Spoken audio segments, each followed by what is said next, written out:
நாளின் செய்தியினுடைய தலைப்பு என்ன அப்படின்னு பாத்தீங்கன்னா, இந்த உபவாச ஜெபம் என்றால் என்ன?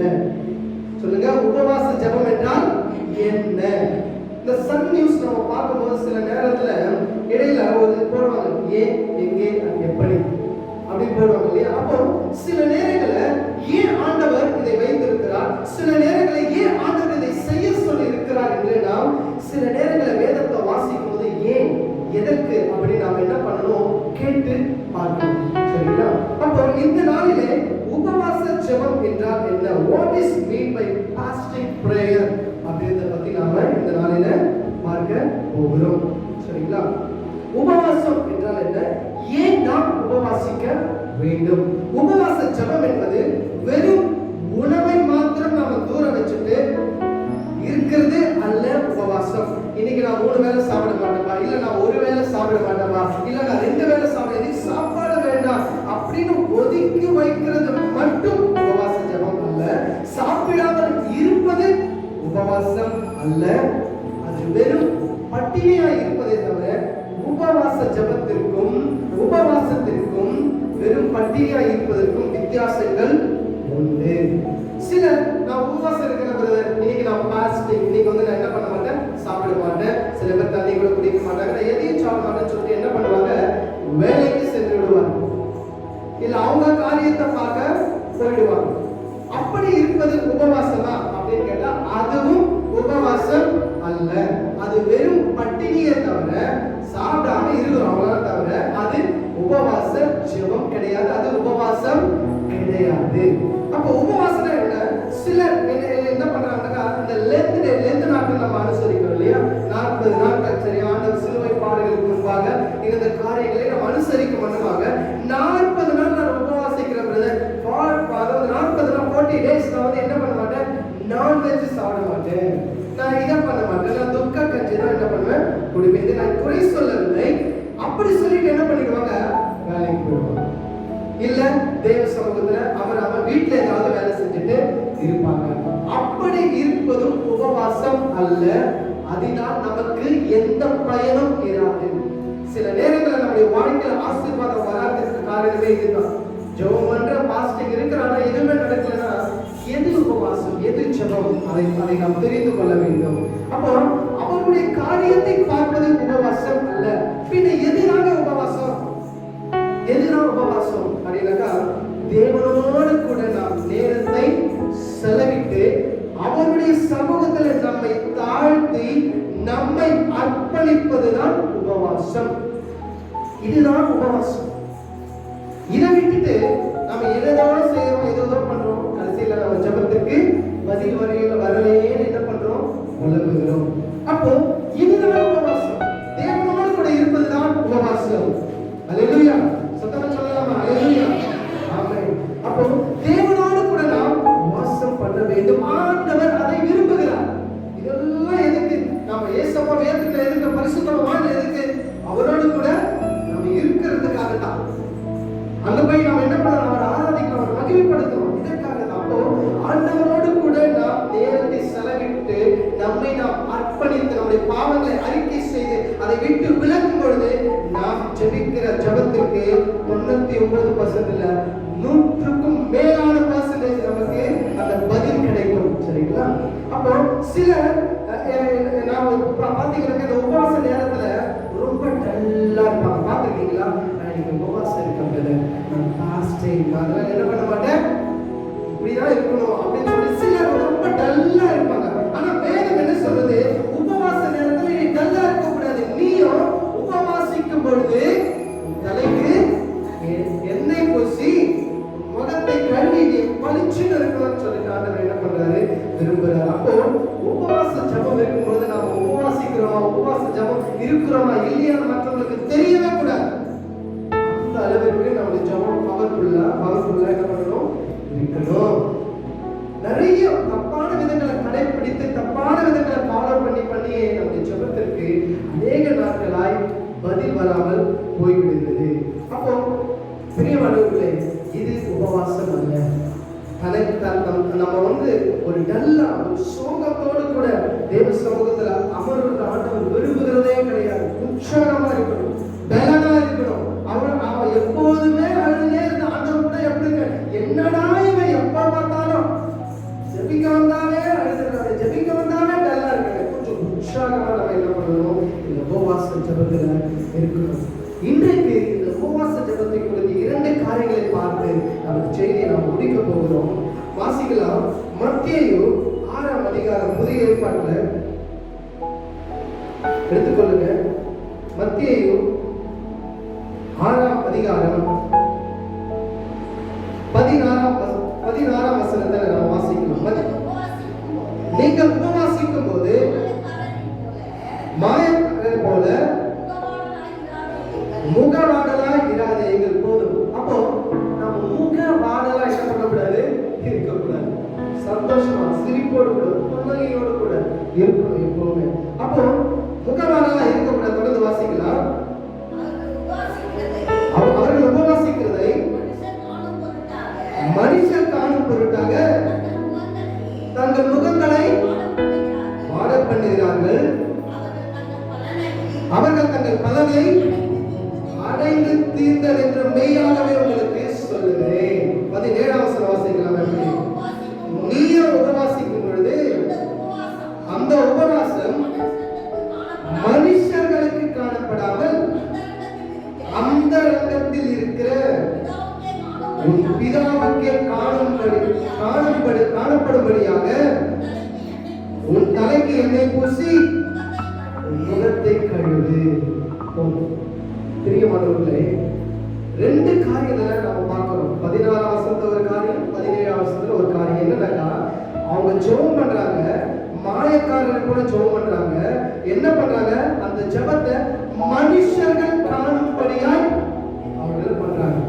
அப்போ என்னுடைய இந்த செய்தியுடைய முதலாவது பாயிண்ட், மனுஷர் காணும்படியாக நம்முடைய உபவாசம் இருக்கக்கூடாது. இதுதான் ஃபர்ஸ்ட் பாயிண்ட். செகண்ட் பாயிண்ட், 2ஆம் வசனம், நம்ம அந்தரங்கத்தில் இருக்கிற பிதா காணப்படும்படியாக, தேவன் காணப்படும்படியாக நம்முடைய உபவாசம் இருக்க வேண்டும். இந்த 2 காரியத்தை தான் இன்னைக்கு நாம பார்க்க போறோம். அப்போ மனுஷன் காணப்படும்படியாக, மனுஷன் பார்க்கணும், மனுஷன் உபவாசிக்கிறது எல்லாரும் தெரிஞ்சுக்கணும். நிறைய பேர் என்ன பண்ணுவாங்க, முகவாடலா இருப்பாங்க, வேலைக்கு போயிடுவாங்க. சில பேர் என்ன பண்ணுவாங்க, ஜெபா அங்கேயும் எங்கேயும் நின்று என்ன பண்ணுவாங்க, நான் உபவாசிக்கிறேன், நான் உபவாசிக்கிறேன், நான் உபவாசிக்கிறேன், நான் உபவாசம் இருந்து ஜெபம் பண்றேன் அப்படின்னு போய் சொல்லிட்டு இருப்பாங்க. ஒரு ஆலயத்துல வந்து ஜெபிக்கிற, ஆண்டவரே நான் அவனை போல இல்லை, ஆண்டவரே நான் யாரை போல, அவனை போல இல்லை, நான் வந்து இத்தனை உபவாசிக்கிறேன், இதை செய்யறேன், அதை செய்யறேன். மனுஷன் காணப்படும்படியாக, மனுஷன் காணப்படும்படியாக. உலக மக்களும் உபவாசிக்கிறார்கள், அதற்கு அவர்கள் பெயர் வைத்திருக்கிறார்கள். அதுக்கு என்ன, விரதம் அப்படின்னு பெயர் வைத்திருக்கிறார்கள். இதை மத ரீதியாக நம்ம பார்த்தோம்னா, இந்த ஏகாதசி, அமாவாசை இதெல்லாம் சொல்றாங்க இல்லையா, அந்த நேரத்துல உடல் நலத்திற்காக இல்ல ஒரு சில காரியம் என்னுடைய வாழ்க்கையில நடந்துச்சு இல்ல நடக்கணும் அப்படின்றதுக்காக பிற மக்கள், பிற ஜாதி மக்கள், பிற மதத்துல என்ன பண்ணுவாங்க, ஒரு வேலையோ இல்ல முழு நேரமோ சாப்பாட்டை ஒதுக்கி விரதம் இருப்பாங்க. அப்போ விரதத்திற்கும் உபவாசத்திற்கும் வித்தியாசம் உண்டு. விரதம் அப்படின்னாக்கா உணவை சுருக்கணும். உபவாசம் அப்படின்னா உணவே வேண்டாம், எனக்கு சாப்பாடே வேண்டாம், ஆண்டவர் தான் முக்கியம் என்ன பண்றது நினைக்கிறது, தேவனோடு கூட இருக்கிறது. விரதம் சில நாட்கள் தான் இருப்பாங்க, ஆனா உபவாசம் பல நாட்கள் அவன் இருக்க முடியும். ஆண்டவரே எத்தனை நாள் உபவாசம் இருந்தாரு, 40 நாள். சரீர நன்மை உண்டாக்கும் விரதம், ஆத்தும நன்மை உண்டாக்கும் உபவாசம். உடலுக்கு நலன், உடலினுடைய சுத்திகரிப்பை உண்டாக்குவது விரதம். வாழ்க்கையை, நம்முடைய ஆவிக்குரிய வாழ்க்கையை, உள்ளான மனிதனை சுத்திகரிப்பது உபவாசம். அப்படி என்றால் இந்த உபவாசத்தை நாம் என்ன பண்ணணும், ஒரு பயபக்தியோடு கூட, ஒரு உண்மையா மனுஷர் காணும்படியா இல்ல, தேவன் காணும்படியா என்ன பண்ணணும், இந்த உபவாசத்தை நாம சரியாக பண்ணணும்.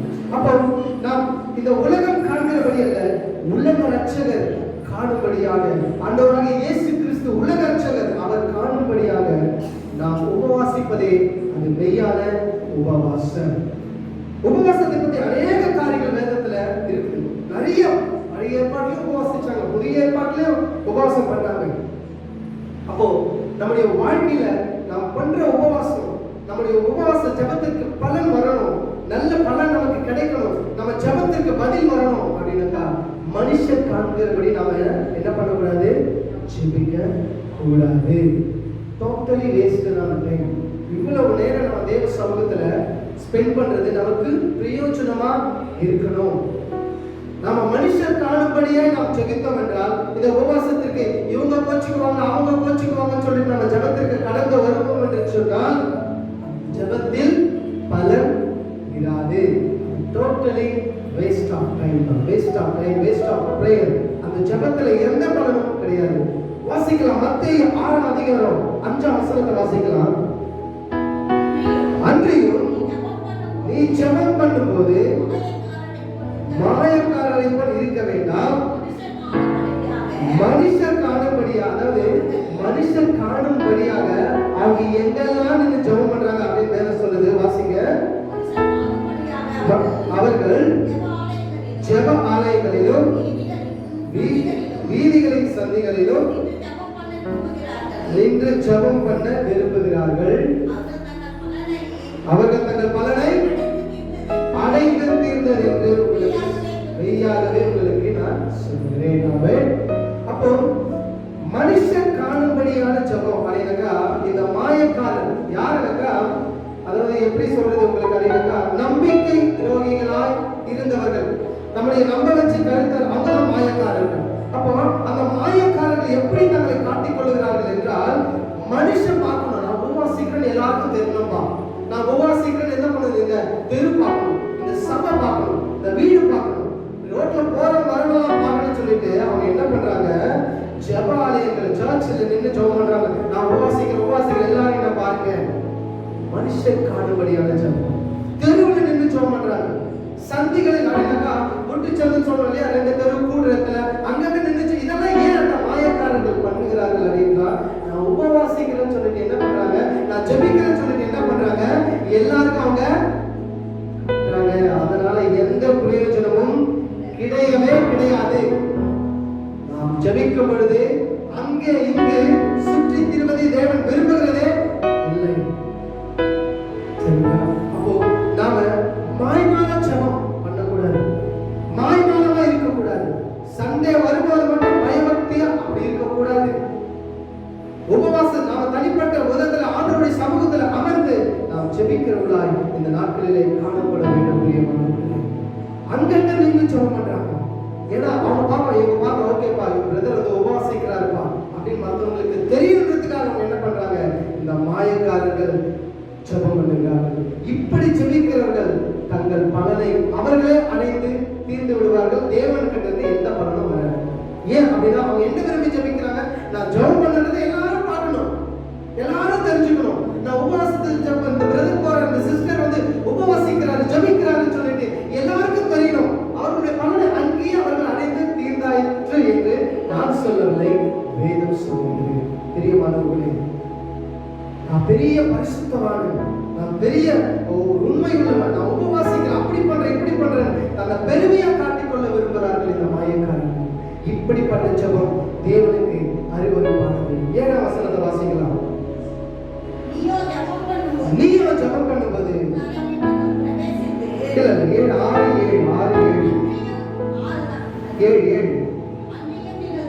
நீங்கள் ஜெபம் பண்ணும்போது அஞ்ஞானிகளைப் போல வீண் வார்த்தைகளை நாம் என்ன பண்ணக்கூடாது, ஒவ்வொரு அலட்டக்கூடாது. ஜெபத்துல நாம கருத்தா ஜெபிக்கணும். இந்த மாயக்காரர்கள் என்ன பண்றாங்க, வீண் வார்த்தைகளை ரொம்ப பார்வைக்கு நீண்ட ஜெபம் பண்ணி நம்மளுடைய ஜெபம் கேட்கப்பட்டு என்ன பண்றாங்க நினைக்கிறாங்க. அப்போ நம்முடைய வார்த்தைகளை வீண் வார்த்தைகளை அலப்பா கூடவே கூடாது. கருத்தாய் நாம் ஜெபிக்கணும். கருத்தாய் ஜெபிக்கும் போது ஆண்டவர் அப்படியே நமக்கு அதை ஆசீர்வதித்து கொடுப்பார். அப்போ அப்படியே தொடர்ந்து வாசிங்க. அதிக வசனிப்பினால் தங்களுடைய ஜெபம் கேட்கப்படும் என்று ஜெபம். இப்படி நீங்க ஜெபம் பண்ணீங்கன்னா அந்த ஜெபம் என்ன பண்ணும், மடியில திரும்பிடும், மடியில திரும்பிடும். மாயக்காரனை கூட நம்ம ஜெபம் பண்ணலாம், அந்த ஜெபம் நம்ம மடியிலே தான் திரும்பி வரும். கூறியாவது தாண்டவே தாண்டாது. பரலோகத்திற்கு போய் சேர்ந்தாதான், தேவன்கிட்ட போய் சேர்ந்தாதான் நமக்கு என்ன பண்ணுவோம், அதுக்கு பல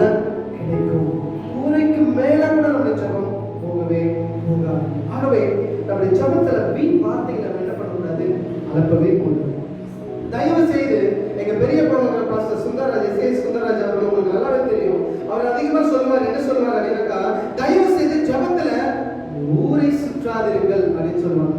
சில பேர் பாத்தீங்கன்னாக்கா நம்ம ஜெபம் பண்ண, நம்ம ஜெபிக்கலாம் அப்படின்னு சொல்லிட்டு கிளம்பி வரும்பொழுது வழியில ஒருத்தர் பார்த்திருப்பாரு, அக்கா எனக்காக ஜெபம் பண்ணிக்கலாம், அண்ணா எனக்காக ஜெபம் பண்ணிங்க, இந்த காரியம் ஜெபம் பண்ணுங்க, தப்பு கிடையாது. ஆனா ஒரு ஜெப குறிப்பு கொடுக்கும் போது அந்த ஜெபத்தை என்ன பண்ணக்கூடாது, திணிச்சு ஜெபம் பண்ண கூடாது. அவர் ஒரு நாள் உபவாச ஜெபத்தை நடத்தும் போது என்ன பண்ணாரா, ஆவிக்குரிய ரீதியில சபை வளரணும், ஆத்தும ரட்சிப்பு, ஆத்துமாவில அனல் கொண்டு ஜனங்கள் என்ன பண்ணணும், எழணும், ஆவிக்குரிய நன்மைக்காக ஜெபிங்க அப்படின்னு குறிப்பு கொடுக்கும் பொழுது ஒரு அம்மா எழுந்து ஜெபம் பண்ணாங்க. என்ன ஜெபம் பண்ணாங்கன்னா, ஆரம்பத்துல சில பேர் பாத்தீங்கன்னா ஸ்தோத்திரம் ஸ்தோத்திரம் ஸ்தோத்திரமே ஒரு 5 நிமிஷம் சொல்லுவாங்க. சில பேர் யாரையும் நான் கிண்டல் பண்ணவில்லை, கேலி பண்ணவில்லை. நம்முடைய ஜெபம் கருத்தாயிருக்கும் பொழுது நம்முடைய வாழ்க்கைக்கு ஆசீர்வாதம் கிடைக்கும், நம்முடைய ஜெபத்திற்கு பலன் கிடைக்கும். அப்போ அவங்க என்ன பண்ணாங்க, ஸ்தோத்திரம் ஸ்தோத்திரம் சொல்லிட்டு, ஆண்டவரே பாலாத்துல தண்ணி வரல, ஆண்டவரே வரும்போது ஒரு பிரதர் சொன்னார், எங்க வீட்டுல தண்ணி வரல, அதெல்லாம் ஜெபம் பண்ணிங்க, தண்ணி இல்லாம ரொம்ப கஷ்டமா இருக்கு, பாலாத்துல தண்ணி வர உதவி செய்யுங்க, அதை வர உதவி செய்யுங்க, இதை வர உதவி செய்யுங்க. சொன்ன குறிப்பியே மறந்துட்டு நிறைய அவங்க என்ன பண்ணாங்க, சிந்திக்கிறாங்க. உடனே பாஸ்டர் ஸ்டாப் பண்ணி, ஸ்டாப் போதும், ஜெபத்துல தயவு செய்து ஊரை சுற்றாதீர்கள், சொன்ன காரியத்துக்கு மாத்திரம் ஜெபியுங்கள் என்று சொன்னார். பிரியமானவர்களே, இதை ஏன் சொல்றாருன்னாக்கா, ஏன் குறிப்புகள் எடுக்கிறோம், ஏன் இதற்கு நீங்க ஜெபிங்க பிரதர், இதுக்கு நீங்க ஜெபிங்க சிஸ்டர், ஏன் சொல்றோம், கரெக்டா அந்த காரியத்துக்காக நம்ம ஜெபிக்கணும். ஆண்டவர் ஜெபம் பண்ண கத்து தரார், நீங்க இப்படி தான் ஜெபிக்கணும். ஏன் ஆண்டவர் கத்து தர, எப்படி வேணா ஜெபிப்பா அப்படின்னு போயிட்டு இருக்கலாமே. ஆனால் ஆண்டவர் எதை செய்தாலும் ஒரு ஒழுங்கும் திருமணமாக இருக்க வேண்டும் என்று சொல்லி விரும்புகிறார். ஆகவே ஜெபத்துல நம்ம ஊரை சுற்றக்கூடாது. ஜெபத்துல சொன்ன காரியத்தை கரெக்டா ஜெபம், எனக்கு இது தேவாங்க ஆண்டவரே நீங்க செய்ய வல்லவர், வசனத்தை வச்சு ஜெபம் பண்ணுங்க. நம்முடைய பிரச்சனைக்கும் நாம சொல்லப்பட்ட குறிப்புக்கும் அதுக்கு ரிலேட்டடா என்ன வசனம் பைபிள் இருக்கு, வசனத்தை வச்சு ஜெபம் பண்ணுங்க, அந்த ஆசீர்வாதம் பெருசா இருக்கும். வசனத்தை வச்சு ஆண்டவருடைய சமூகத்துல உங்களுடைய விண்ணப்பங்களை நீங்க என்ன பண்ணுங்க தெரிவிங்க, வேதத்துல வாசிக்கணும். உங்களுடைய வேண்டுதல்களும் உங்களுடைய விண்ணப்பங்களும் எல்லா ஸ்தோத்திரத்தினாலும் கூட ஜெபத்தினாலும் என்ன பண்ண, வேண்டுதலினாலும் என்ன பண்ண, தேவனுக்கு தெரியப்படுத்துங்கள், கருத்தா தெரியப்படுத்தணும், கருத்தா தெரியப்படுத்தணும். அப்பதான் அந்த ஜெபத்திற்கு நம்முடைய வாழ்க்கையில ஆசீர்வாதம் இல்லாம பார்க்க போகும். நிறைய நாள் நம்ம யோசிச்சிருக்கலாம், நீங்க யோசிச்சிருக்கீங்களா என்ன தெரியல. நான் வளர்ந்து வந்த காலகட்டத்துல நான் யோசிச்சிருக்கேன், ஆண்டவரே கண்டினியூவா ஜெபம் பண்றேன், ஜெபத்துக்கு பதிலே வரலையே ஆண்டவரே, ஆனா உபவாசம் ஜெபிக்கணும், பதிலே வரலையே, அப்படியே தான் இருக்கு ஆண்டவரே. யோசித்து பாருங்கள், ரீவைண்ட் பண்ணி பாருங்கள், எங்க நம்ம பிசகுறோம், எங்க நம்ம தவறுகிறோம், நம்முடைய ஜெபத்துல எங்க குறைபாடு இருக்கு, யோசித்து பார்த்து நீங்கள் அதை சரி செய்யும் பொழுது அதற்கு உண்டான பலன் அதிகமாக இருக்கும். பிரியமானவர்களே, அப்போ மனுஷர் காணப்படும்படியா, மனுஷர் பார்க்கணும், அவன் பார்க்கணும், இவன் பார்க்கணும், என் மாஸ்டர் பார்க்கணும், என் வீட்டுக்காரர் பார்க்கணும், என் அண்ணன் பார்க்கணும், தம்பி பார்க்கணும், இவன் பார்க்கணும், யாரும் நம்முடைய ஜெபத்தை பார்க்கணும். நம்ம ஜெபத்தை பார்க்கிறவர் அவர் மாத்திரமே. நம்முடைய ஜெபத்திற்கு யாராலும் பதில் தர முடியாது, அவர் ஒருவரால் மாத்திரமே பதில் தர முடியும். ஆகவே நம்முடைய வாழ்க்கையில மனுஷர் காணப்படும்படியாக நாம் ஜெபத்தை செய்யவே கூடாது. ஜெபத்துல மாற்றங்களை உண்டாக்குவோம். நம்ம ஜெபங்களை மாற்றங்களை உண்டாக்கும் பொழுது நம்முடைய வாழ்க்கையில பெரிய ஆசீர்வாதங்கள் வரும். அப்போ இப்படி நம்ம கருத்தா ஆண்டவருடைய சமூகத்தில் இருக்கும் பொழுது ஆண்டவர் நம்மை ஆசீர்வதிக்க போதுமானவராக இருக்கிறார். அடுத்ததாக இரண்டாவதான காரியம், தேவன் காணப்படும்படியான ஜெபம். தேவன் நம்முடைய ஜெபத்தை பார்க்கணும், தேவன் நம்முடைய ஜெபத்தை கேட்கணும், தேவன் நம்முடைய ஜெபத்திற்கு அங்கீகாரம் கொடுக்கணும். சில காரியங்களை நாம செய்யணும். எல்லாருடைய ஜெபத்தை ஆண்டவர் கேட்டுட்டாங்க, எல்லாருமே ரட்சிக்கப்பட்டுருவாங்க இல்லையா, எல்லாருக்குமே குறைகள் தீர்ந்துடும் இல்லையா. சில பேருடைய ஜெபங்கள் கேட்கப்படவில்லை. சில நேரங்களில் நமக்கும் உங்களுக்கு, எனக்கும் உனக்கும் உங்களுக்கும் சில காரியங்கள் நடக்காம அப்படியே தாமதமாக இருந்திருக்கலாம். ஒருவேளை நம்முடைய ஜெபங்கள் தேவன் காணும்படியான ஜெபங்களாய் இருந்திருக்காமல் போயிருக்கலாம். அதனால தான் நம்முடைய வாழ்க்கையில ஆசீர்வாதங்கள் நன்மைகளை கிட்டி செய்யல. அப்போ தேவன் காணப்படும்படியாக ஜெபிக்கணும் அப்படின்னா நம்ம என்ன பண்ணணும்? அதற்கு ஒரு எக்ஸாம்பிள் சொல்ல போறோம். ஒரு வித்தியாசமான ஒரு மேசிவ் ஃபாஸ்டிங் பீரியட், அதாவது இது வரைக்கும் அந்த மாதிரி ஃபாஸ்டிங் பீரியட் இதுக்கு முன்னாடி நடந்திருக்கா இல்ல இதுக்கப்புறம் நடக்க போகுது, அப்படிப்பட்ட ஒரு உபவாச ஜெபம் வந்து பைபிள்ல நடக்குது. வாசிக்கலாம். யோனா 3ஆம் அதிகாரம், யோனா பழைய ஏற்பாட்டுல 1074ஆம் பக்கம். ஒரு மேசிவ் ஃபாஸ்டிங் பிரேயர் அப்படின்னாக்கா ஒரு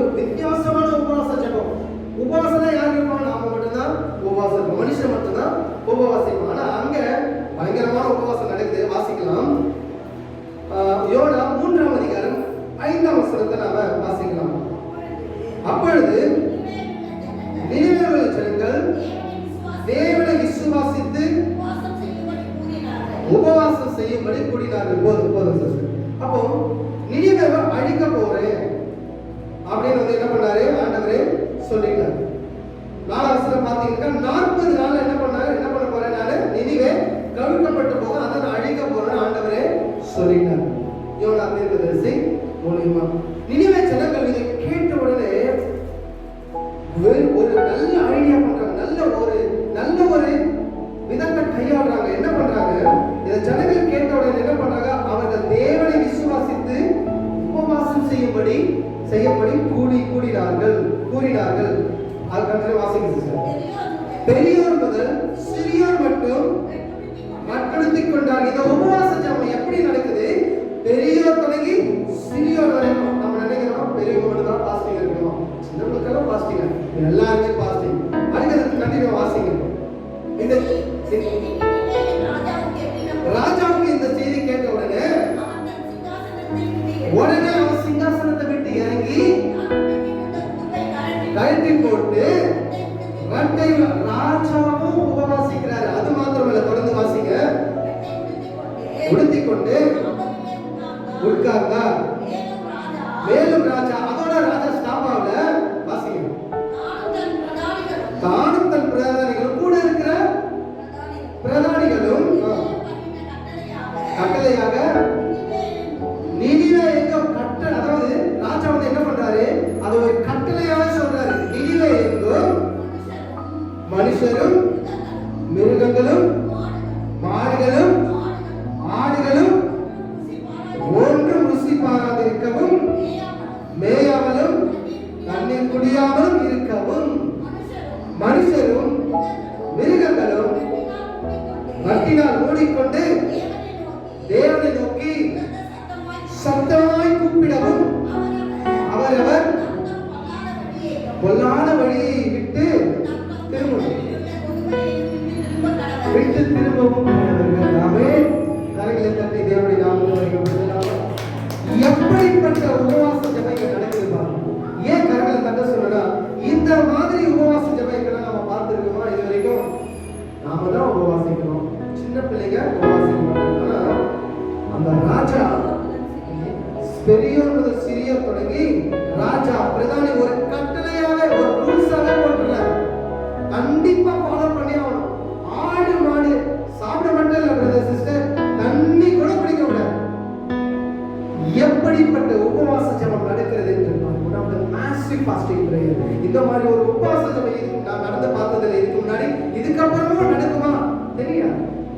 கர்த்தர் பார்க்கிறாரு. அதனாலதான் இதுக்கு நினைச்சிருக்கேன், தேவன் காணும்படியான ஒரு உபவாச ஜெபம். நம்முடைய ஜெபத்தை நம்ம ஜெபிக்கும் பொழுது நம்முடைய ஜெபத்தை ஆண்டவர் பார்க்கிறாரா, நம்ம கேட்கிறாரா, அந்த அளவுக்கு நம்முடைய ஜெபம் ஆண்டவரே உயர்ந்து போகணும். ஆண்டவரே இந்த ஜெபங்கள் இப்படி எல்லாம் ஜெபிக்க அவங்க முற்படும் போது ஐயோ மனுஷன் உபவாசம் இந்த ஜனங்கள் இப்படி உபவாசிக்கிறார்களே, மனுஷன் மாத்திரம் உபவாசிக்கல, ஆடு மாடு எல்லாமும் உபவாசிக்கணும்.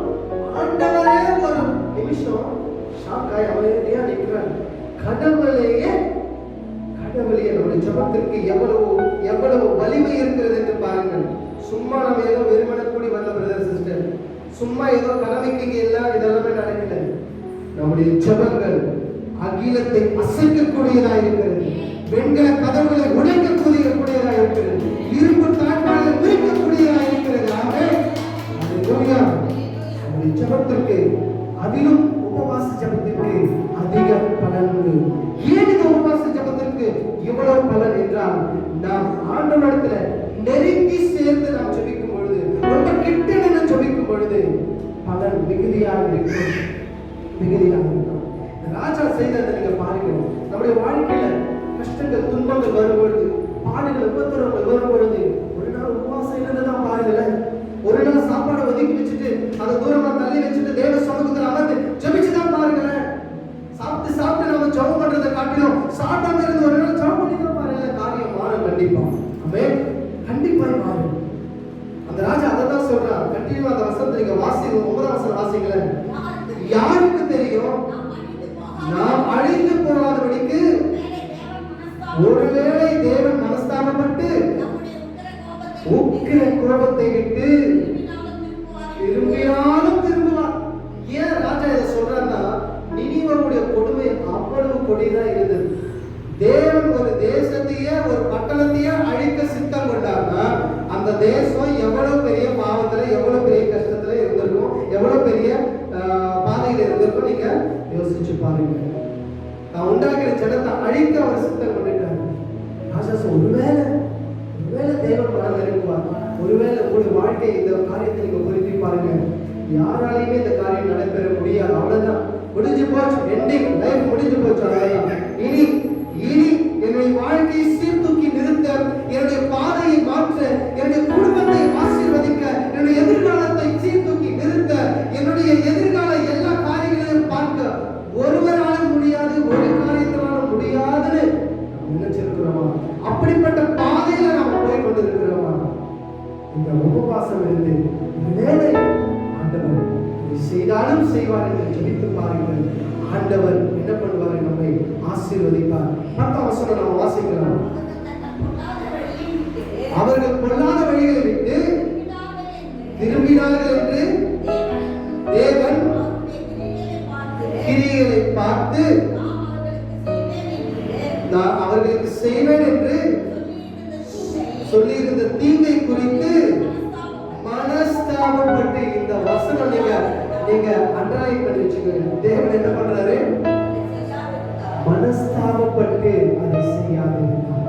யோசிச்சு பாருங்க, இந்த ஜனத்தை போய் நான் அழிக்க சித்தம் கொண்டிருக்கேன். கர்த்தருடைய காரியங்கள் தப்பா போவாங்க, ஆண்டவர் நிர்ணயித்தது எல்லாம் தப்பா போகுமா? கடவுள் தப்பு செய்வாரா?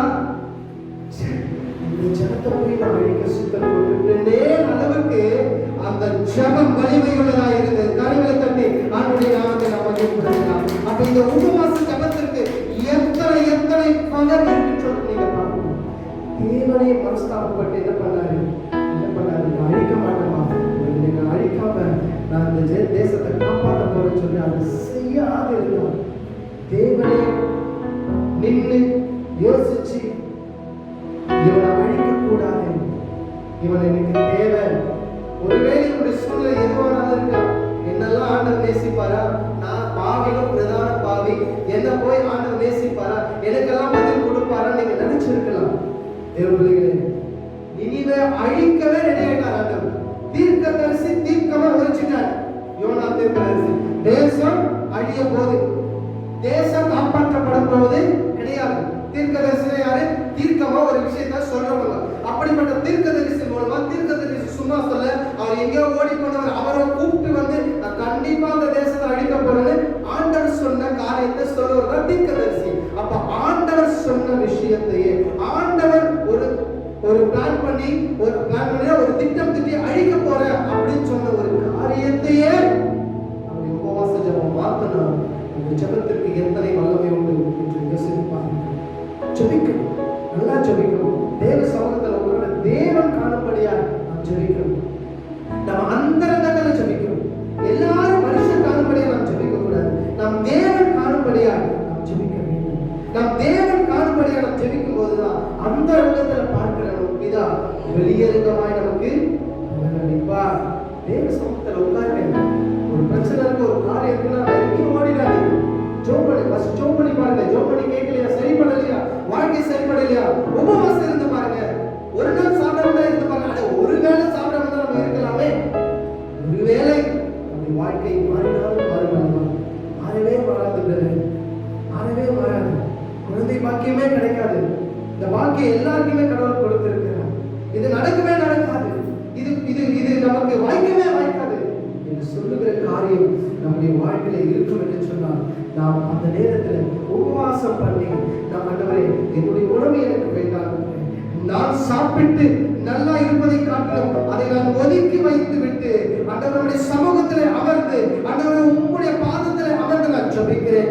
என்னுடைய சூழ்நிலை மாறும், என்னுடைய எதிர்காலம் மாறும், என்னுடைய குடும்பத்தின் சூழ்நிலை மாறும், என்னுடைய கட்டுகள் உடையும், என் அந்தகார வல்லங்கள் குறித்து என்னுடைய குடும்பம் ஆசீர்வாதமாக இருக்கும் என்று வாயினால் நீங்க அறிக்கை செய்து பாருங்க.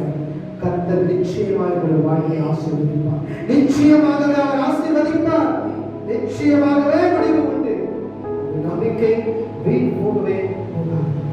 சீஷர்கள் ஒருவருடைய பையன், என்னுடைய பையன் சந்திரரோகியாக இருக்கிறாங்க, அடிக்கடி தீயிலையோ தண்ணீரையோ விட அசுத்தாவை அலக்கழிக்குது.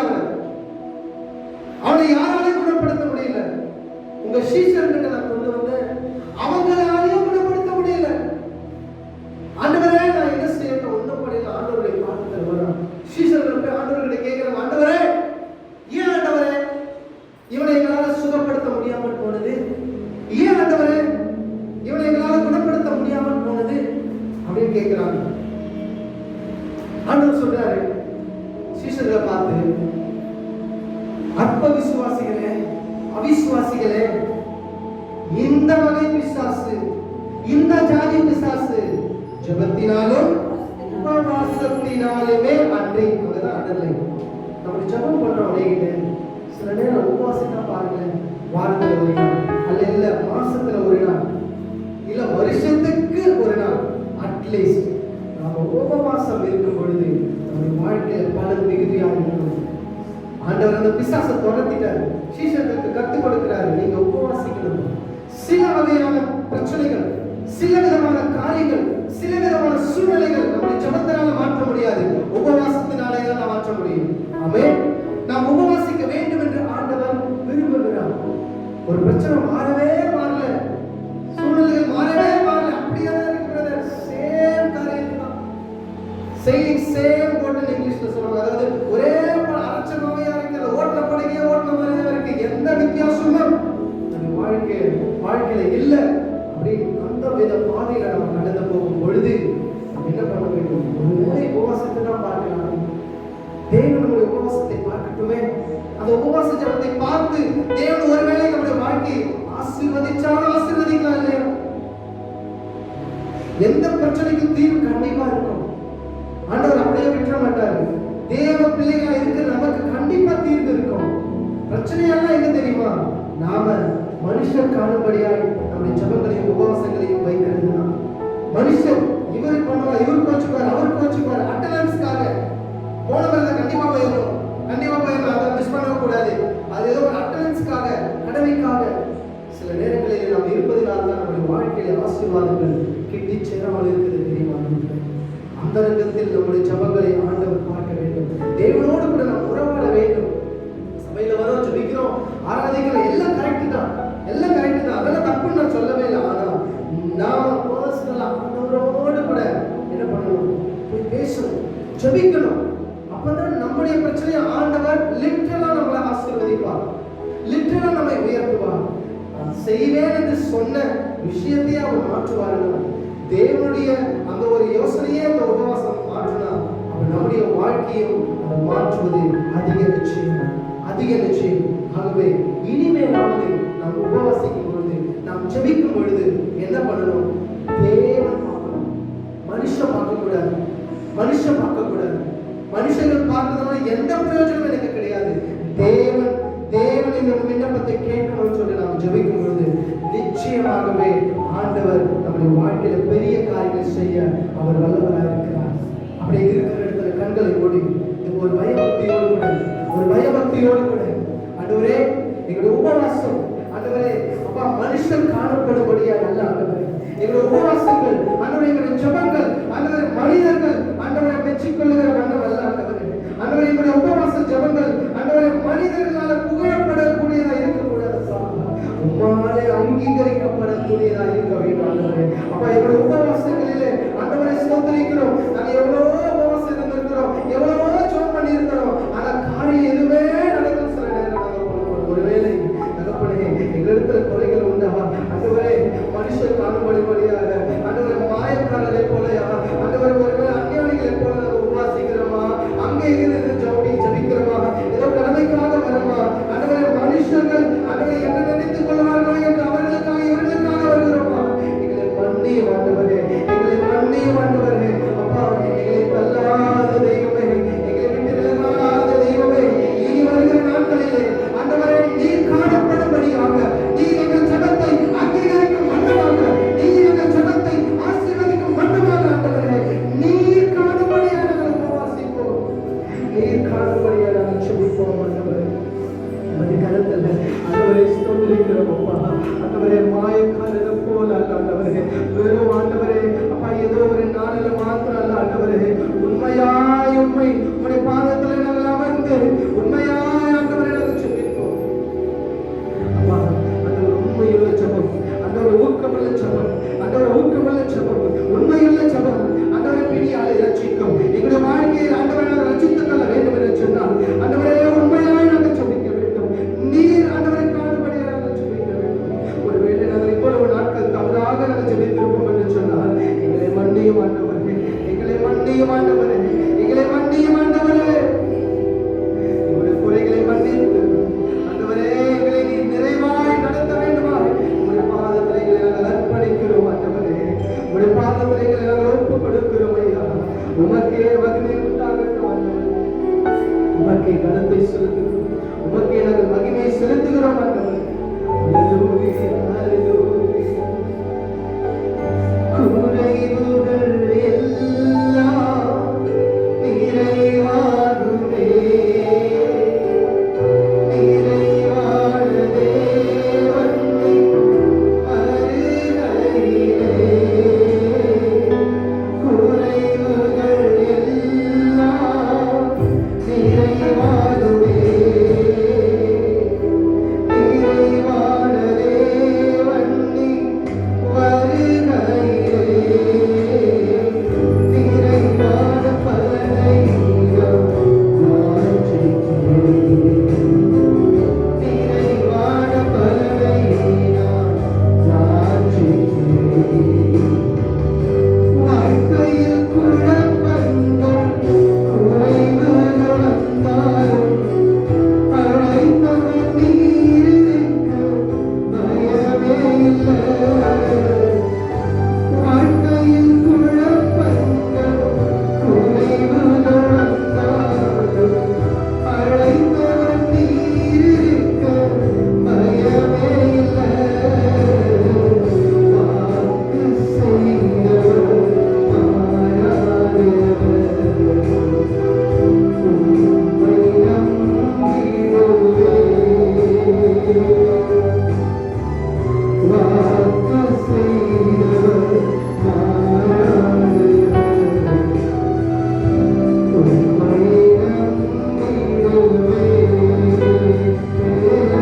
மாறாதவர், உம்மை நம்பிடுவேன். குறைவுகள் எல்லாம் நிறைவாகுமே, நிறைவான தேவன் வருகையிலே. குறைவுகள் எல்லாம் நிறைவாகுமே, நிறைவான தேவன் வருகையிலே. நிறைவான பலனை நான் ஜெயிக்கிறேன். ஆண்டவரே, நிறைவான பலனை நாங்கள் வாஞ்சிக்கிறோம். குறைகள் எல்லாம் மறையட்டும். ஒருவேளை